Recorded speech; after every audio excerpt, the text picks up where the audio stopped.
If you're a value-driven podcast guest, there are so many advantages at your disposal.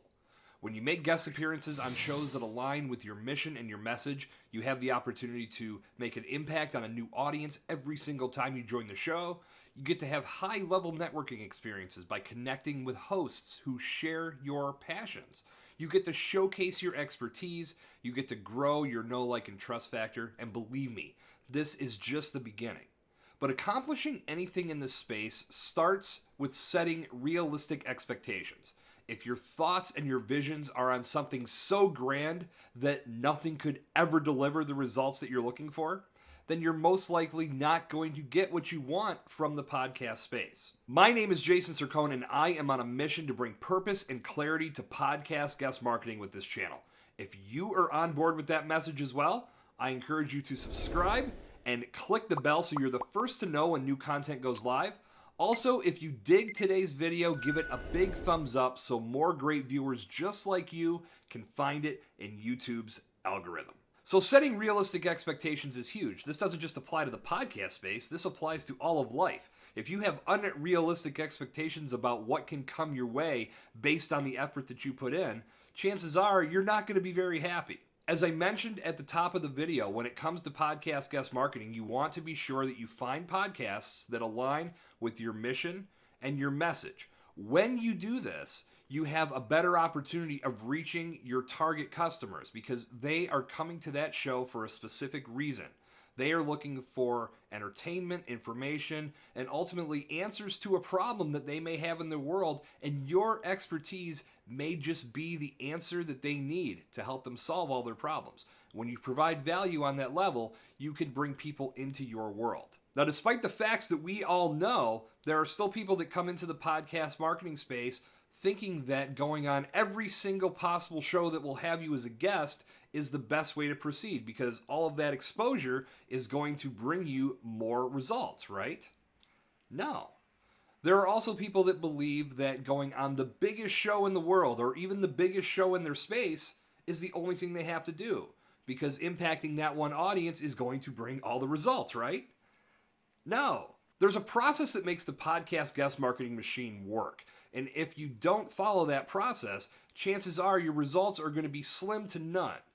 There's a big thing that you have to remember when you're setting your expectations for what you want to achieve as a value-driven podcast guest.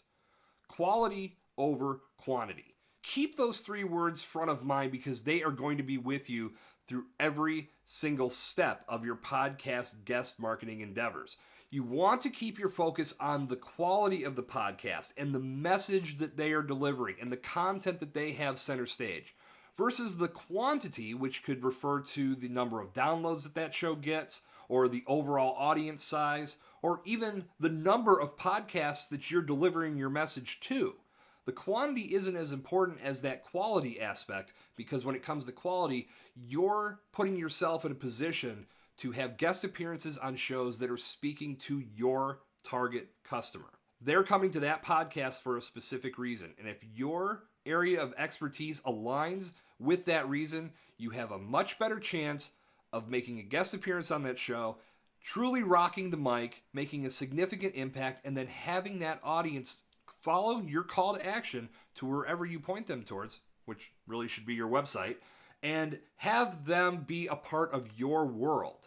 Now that they're in your world, you have a chance to nurture them and take them down that path that you would take anybody else that comes into your ecosystem. If you attack podcast guest marketing with realistic expectations, you have a chance to go far. If you come at this with unrealistic expectations, chances are your efforts are going to fall flat because you're never going to achieve those arbitrary results that you've set for yourself.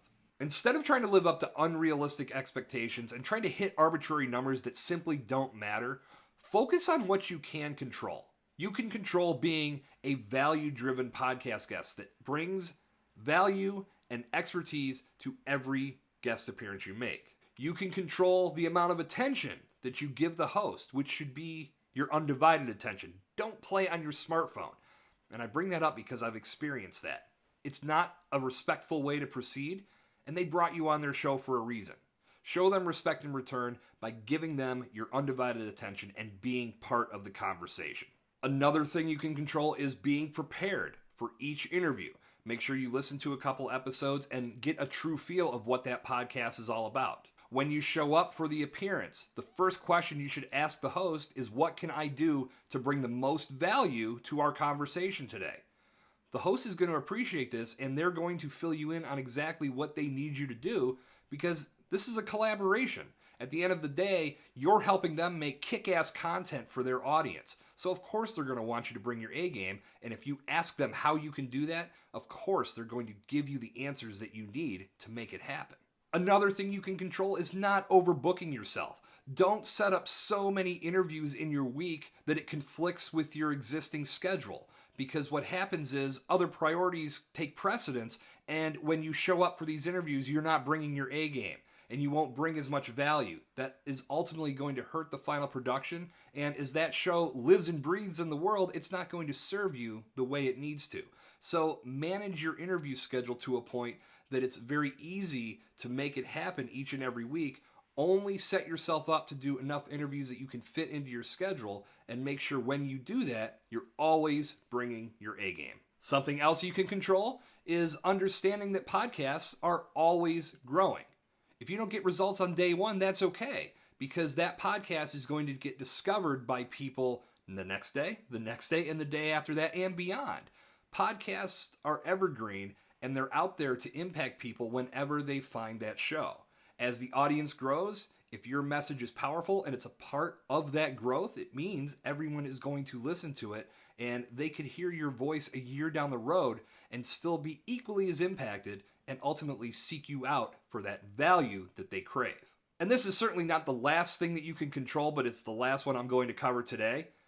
Speak with confidence. Speak clearly and concisely. Speak powerfully when you make your guest appearance. This all comes down to optimization. If you are prepared to be a mic-dropping podcast guest, if you are prepared by listening to that show and knowing exactly what to expect when the host begins that conversation with you, you put yourself in a position to truly make an impact and do so in a confident fashion. When you come at this from a space of optimization, there is so much that you can gain. Everything starts with knowing how to get the most from the podcast space, and by setting realistic expectations that allow you to achieve your goals and take all of your efforts to the next level. As I said, I am on a mission to bring purpose and clarity to podcast guest marketing with this channel.